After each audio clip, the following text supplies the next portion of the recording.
আর মানে একদিন হঠাৎ করেই আমি সেন্সলেস হয়ে যাই। তারপরে সবাই হসপিটালে নিয়ে যায়।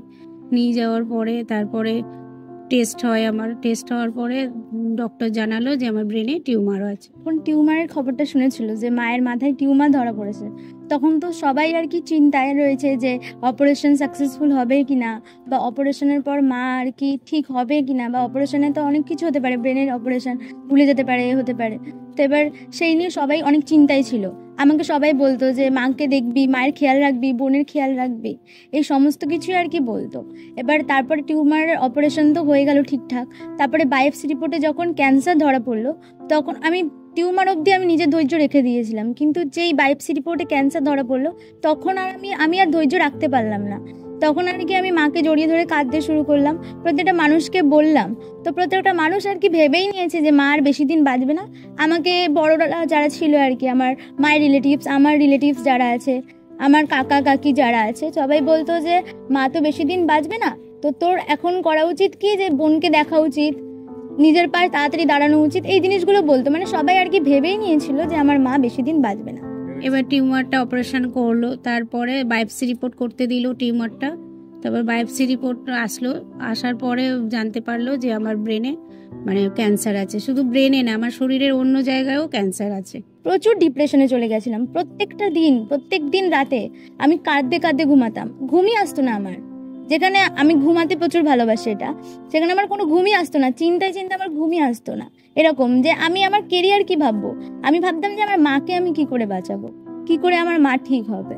এবার তার মধ্যে আমার মেয়ে টিউশন করে যেখানে, ওরাও জানলো কি যে এরকম হয়ে, ওর মেয়েকে সান্ত্বনা দিল যে মানে মনকে শক্ত করো। তারপরে বললো মানে যিশুর কথা বললো। উনি যেখানে আমার মেয়ে টিউশন, যে স্টুডেন্টের বাড়ির লোক তারা চেনে, যে যারা সেই বাড়িতে মণ্ডলী বসে। তারপরে আমি যাকে পড়াতাম, এবার তাদের ওখানেই আর কি লিপিকা দি বলে একজন আছে, উনি ঈশ্বরকে বিশ্বাস করেন এবং ঈশ্বরের আরাধনা করেন। ওনার হাজবেন্ডেরও ক্যান্সার হয়েছিল, ওনার হাজবেন্ডেরও ব্রেন ক্যান্সার হয়েছিল। ওনার মাথায় ব্রেনের খুলি মানে আর কি অপারেশন হয়েছে, সেটা ব্রেনটা দেখা গেছিল আর কি। তো এইরকম অবস্থা দেখে আমি ভাবলাম যে সেই মানুষটা যে মৃত থেকে জীবন্ত হতে পারে, আমার মা তখন সুস্থ, আমার মাও আর কি ভালো হয়ে যাবে। তারপরে আস্তে আস্তে আমার ঈশ্বরের উপর বিশ্বাস বাড়লো, ঈশ্বরকে আমি বিশ্বাস করতে শুরু করলাম। হ্যাঁ, এবার তারপরে ওরা প্রার্থনা করলো আমাকে নিয়ে। আমি খুব শক্তি পেলাম, সাহস পেলাম, ভরসা পেলাম যে না, আমি সুস্থ হয়ে যাব। তারপরে আমি একটু সুস্থ হতে, তারপরে ওরা আমাকে বললো চার্চে আসতে। আমি চার্চে আসলাম। তারপরে এখানে পাস্টার বাবা মানে বাক্য দিলেন, শুনে আমার ভালো লাগলো, আর আমি নিজেকে ভরসা করতে লাগলাম যে আমি সুস্থ হব। যখন আমার মায়ের নেগেটিভ রিপোর্ট আসলো, প্রত্যেকদিন আমি রিপোর্ট দেখতে যেতাম, আমি যেতাম, আমার মা তো যেত না। আর প্রত্যেকদিন আর কি আমার একটা চিন্তা থাকতো যে আবার না খারাপ বেরায়, এর থেকে আর কত খারাপ হতে পারে, এই জিনিসগুলো ভাবতাম। তো লাস্ট যেদিনকার আর কি রিপোর্ট দেখতে গেছিলাম, যেদিনকার নেগেটিভ রিপোর্ট বেরিয়েছিল, সেদিনকার আমি দেখিনি রিপোর্ট। আমি যাওয়ার আগে ঈশ্বরকে বলে গেছিলাম যে ঈশ্বর, এই রিপোর্টটা আমি তোমার নামে রাখলাম, তুমি এটা ঠিক করবে, আমি জানি, আমার বিশ্বাস তুমি এটা ঠিক করবে। তো আমি রিপোর্ট দেখিনি। তো তারপরে একজন মানে যারা আর কি এইসব রিপোর্টের ব্যাপারে বোঝে করে, তো তারা জানালো যে আমার মায়ের রিপোর্ট, মানে আমার মায়ের যে লাংস ক্যান্সার, ব্রেন ক্যান্সারের যে রিপোর্টটা বেরিয়েছিল, ওটা নেগেটিভ বেরিয়েছে। তো মানে এটা শোনার পর আর কি প্রচন্ড খুশি হয়েছিলাম, এতটা খুশি হয়েছিলাম যে আমি মানে বলে বোঝাতে পারবো না।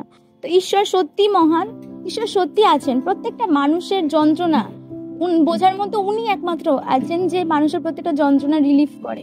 প্রত্যেক বুধবার করে এখন অবধি হোম গ্রুপ হয় আমাদের বাড়িতে। যে আমার মতো যদি কোনো মানে মানুষ যদি এতটা, ক্যান্সার মানে আমাদের কাছে একটা অনেক বেদনা, বা অনেক যে তার জীবনের কোনো নিশ্চয়তা নেই, কিন্তু আমি বলবো যে আসুক, এখানে নিশ্চয়তা আছে, বা ভরসা আছে, শক্তি আছে, সাহস আছে, যে সুস্থ হয়ে যাবে। তাই আমি বলতে চাই যে যাদের কষ্ট, দুঃখ, যন্ত্রণা আছে, যত বড় শারীরিক অসুস্থতা হোক না কেন, তারা সবাই যেন চার্চে আসে এবং ঈশ্বরের আরাধনা করে।